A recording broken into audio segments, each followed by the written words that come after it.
It was around the time when Amnesia the Bunker was approaching its climax and wrapping up the story, during the final showdown with the beast, that I had a small epiphany, a realization of sorts.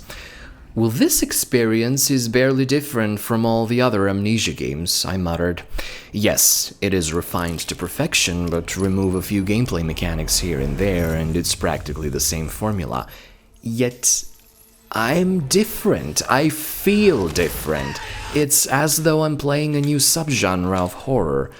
This is not Castle Brennenburg, and I'm neither Daniel nor Tuzzy, lost beneath the sun-drenched rocks of the Algerian desert.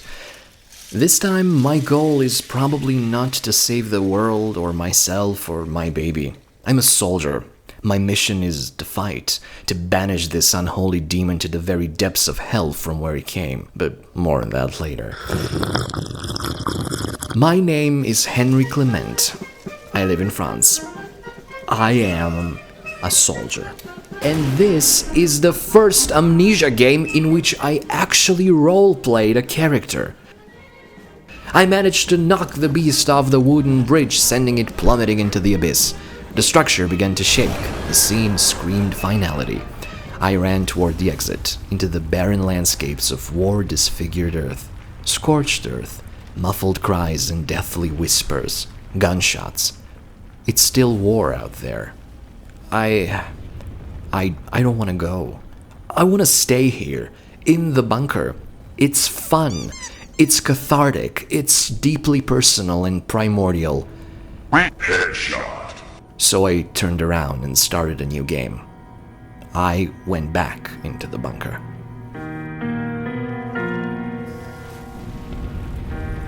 And this is how Amnesia the Bunker gets to you, how it changes you as a player and as a survivor. By the time the credits rolled, I was no longer Henry Clement. I was something else, something shaped and molded by the darkness and terror inside that godforsaken bunker. And when I started a new game, the bunker had two monsters lurking in its halls, the beast and me. I was becoming the monster slowly, like ink mixing with water. First, I familiarized myself with all the nooks and shafts of the bunker, creating a mental map of the entire area. I stopped using the generator, the light was unnecessary, and so was the gun. I started piling up the fuel cans because I wasn't using them. They were Henry's necessities once, but now I don't run, now I don't hide. My role now is to fight and outsmart the demon. Back in the safe room, there were so many resources that I could win the war single-handedly. My revolver was full to the brim, my generator always stocked with fuel, and I had canisters upon canisters, bottles, medkits, and ammo to spare.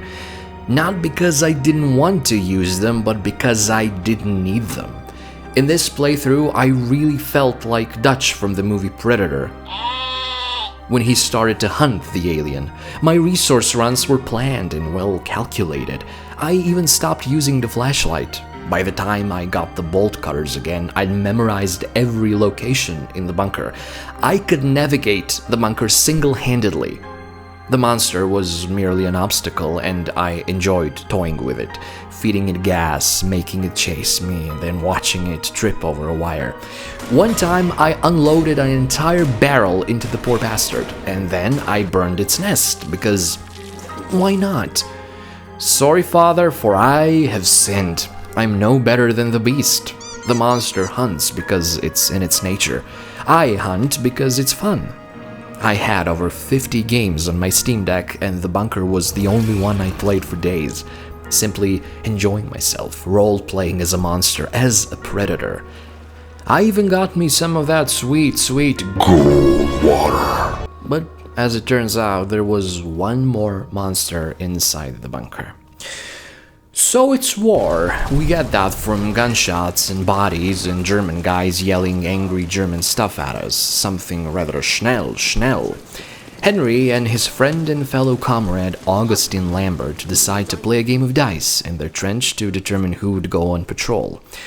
Wanting to avoid patrol duty, Henry decided to use that old bottom-dealing card trick. He cheated and got his friend to go instead of him. The table where they play cards is still visible in the trench. Burdened with guilt, Henry decided to go look for Lambert when he didn't return. He found Lambert in the crater, mortally wounded, and gave him a sip of that lake water, not knowing that it's actually a Ghoul water. So not only did Henry send his friend to death, but also turn him into a monster by giving him Ghoul water. Lambert regained his strength just as the Germans started shooting. He managed to save both Henry and himself by taking them into the bunker. This plot point dictated my third playthrough, a guilt-ridden journey where Henry Clement was the true monster. This time, I was a friend seeking redemption. The gun was out of the question. I didn't want to harm my hairy comrade. Likewise, grenades and fire were off limits. Instead, I found myself crawling through the bunker like a rat. Not out of fear of the beast, but because I didn't want to disturb an old friend. Every death felt mournful and disheartening, and I couldn't blame anyone but me. Henry and me. We did this. We sent a man to his doom, and when he was about to die, we gave him some Ghoul water. Now he's trapped inside that monster, always awake, always inside, witnessing his humanity leaving the body. Truly a fate worse than death. And oh, look at the irony. As he's trapped inside that animal, so am I trapped in the bunker, trying to claw my way out, desperately searching for the exit. But do I deserve to leave?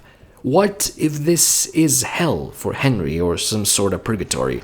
An endless struggle to survive, chased and stalked by the thing that was once your friend.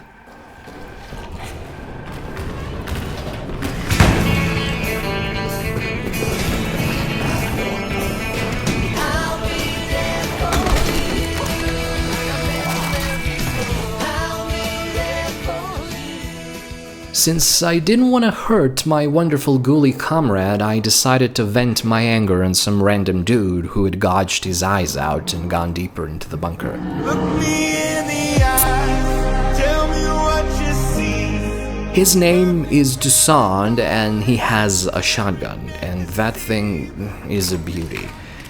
I didn't really understand the hype around this boss fight. People are saying that it's unnerving and cumulative, but I guess I robbed myself out of the experience. I came tumbling down like an angel of death and popped Toussaint like I was a crime lord. So I got me a detonator, a dynamite, and I was well on my way to blow this joint. But this time, the ending was different. I got the dynamite, blew the bunker, and let my friend go. Go, Lambert. Be free. My fourth playthrough was a game-breaking one. I threw the narrative out the window and created a postmodernist parody. You could say that my transformation from player to monster was complete and absolute. I was toying with everything, experimenting with physics, building a shooting range, and even performing a puppet show for that one German soldier who was sniping me. I didn't break the game by going out of bounds or cheating the engine. I broke the narrative. I became Henry Clement, a complete lunatic, constructing a barrel fortress inside the bunker while completely ignoring the deadly beast. I felt like a child in a candy store, overwhelmed by the multitude of options and ways to deviate from the narrative. My fifth playthrough was on Shell Shock difficulty, with all the difficulty sliders set to max. This was a single run with no saves, no gun, no generator outside the prison and water pumping mission. It was a minimalist approach to Amnesia the Bunker, stripped of everything and pared down to its essence. Just a man running away from a monster. A horror story as old as time. What I'm trying to convey with this schizophrenic rumble disguised as a video essay is that Amnesia the Bunker, for me at least, is a second best installment in the series so far. The first place, of course, goes to The Dark Descent. The bunker alleviates the formula by presenting a simple immersive sim set within a confined space, surrounded by concrete, metal, and war-torn earth. The game is stripped down to its core identity and then refined to perfection. The last time I role-played in a video game and had this much fun was in Fallout New Vegas, and that was ages ago. Yet Amnesia: The Bunker isn't even an RPG. The writing is so compelling that I immersed myself in the role of Henry Clement. I was a soldier, I was a friend, I was a savior, a game-breaking pest, and eventually, I was a monster. So please, do yourself a favor and play Amnesia: The Bunker. It's amazing. Thanks for watching.